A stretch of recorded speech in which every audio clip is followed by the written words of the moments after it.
আসসালামু আলাইকুম প্রিয় শিক্ষার্থীরা, আমি আবদুল্লাহ ইসলাম ফরিদপুর মেডিকেল কলেজে ফাইনাল ইয়ারে অধ্যয়নরত। Dream medical academic and admission কেয়ারের পক্ষ থেকে আজকে তোমাদের সাথে উপস্থিত হলাম নতুন আরেকটি ভিডিও নিয়ে। তোমরা অনেকে আমাদের কাছে জিজ্ঞাসা করো যে ভাইয়া, মেডিকেল ভর্তি পরীক্ষা কত নম্বরের হয়, কোন সাবজেক্ট থেকে কত মার্কস আসে এবং সর্বনিম্ন কত নাম্বার পেলে মেডিকেল ভর্তি পরীক্ষাতে চান্স পাওয়া যায়। তো চলো আমরা এই সবগুলো কোশ্চেন এর উত্তর আজকে জানার চেষ্টা করব। তোমরা সকলেই জেনে থাকবা মেডিকেল ভর্তি পরীক্ষা মোট 300 নম্বরের হয়। হ্যাঁ, একটু অবাক লাগলেও এটাই সত্যি যে মেডিকেল ভর্তি পরীক্ষা 300 নম্বরের হয়।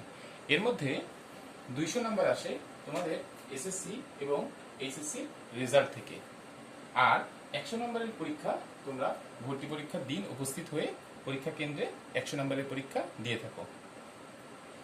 এই যে 200 নম্বর এসএসসি এবং এইচএসসি থেকে আসে, সেটা ডিস্ট্রিবিউশন এমন যে তুমি এসএসসিতে যত জিপিএ পাবা, অর্থাৎ জিপিএ 5 এর মধ্যে তুমি যত জিপিএ পাবা, প্রত্যেক পয়েন্টের এগেইনস্টে তুমি 15% মার্কস ক্যারি করবে। অর্থাৎ তুমি যদি জিপিএ 5 এর মধ্যে জিপিএ 5 পাও, তো 5 15 75 নাম্বার তুমি এসএসসি থেকে পেয়ে যাবা। আর কারো যদি জিপিএ কম হয়, সে 15% করে গড়ে যত নাম্বার আসে সে তত নাম্বার পাবে। এবং এইচএসসি থেকে 25%, কারণ এইচএসসিতেও যদি জিপিএ 5 থাকে, সে 5 পজিশন 125 নাম্বার, অর্থাৎ এইচএসসি থেকে সে 125-এর মধ্যে 125 নাম্বারই পেয়ে যাবে। অর্থাৎ তোমাদের কেউ যদি এসএসসি এবং এইচএসসি দুইটাতেই জিপিএ 5 করে থাকে, সে 200 নাম্বারের মধ্যে 200 নাম্বার নিয়েই সে পরীক্ষাতে অংশগ্রহণ করতে পারবে। এখন আসো বাকি 100 নাম্বার। আমরা জানি বাকি 100 নাম্বার, এই 100 নম্বরের পরীক্ষাটা আমাদের ভর্তি পরীক্ষার কেন্দ্রে গিয়ে দিতে হয়।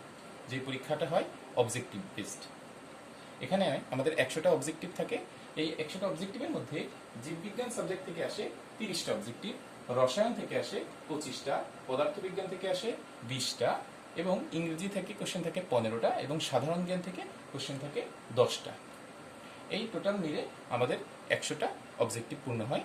এই 100টা অবজেক্টিভ পূর্ণ করার জন্য তোমরা সময় পাবা 1 ঘন্টা। এই 1 ঘন্টা সম্পূর্ণ সময়ের মধ্যে তোমাদের 100টা অবজেক্টিভ ওখানে পূর্ণ করতে হবে, এবং প্রতিটা ভুল উত্তর দেওয়ার জন্য তোমাদের 0.25 করে মার্কস কাটা যাবে। অর্থাৎ তুমি যদি 4টা ভুল উত্তর দাও, সেক্ষেত্রে তোমার 1 নম্বর কাটা যাবে। কেউ যদি 4টা ভুল উত্তর দেয়, সে তার পাওয়া নাম্বার থেকে 1 নাম্বার কেটে যাবে। এই হচ্ছে টোটাল ভর্তি পরীক্ষার একটা সংক্ষিপ্ত রূপ। তোমাদের অনেকেরই কোশ্চেন থাকে, ভাইয়া তাহলে সর্বনিম্ন কত নাম্বার পেলে মেডিকেল ভর্তি পরীক্ষায় চান্স পাওয়া যায়?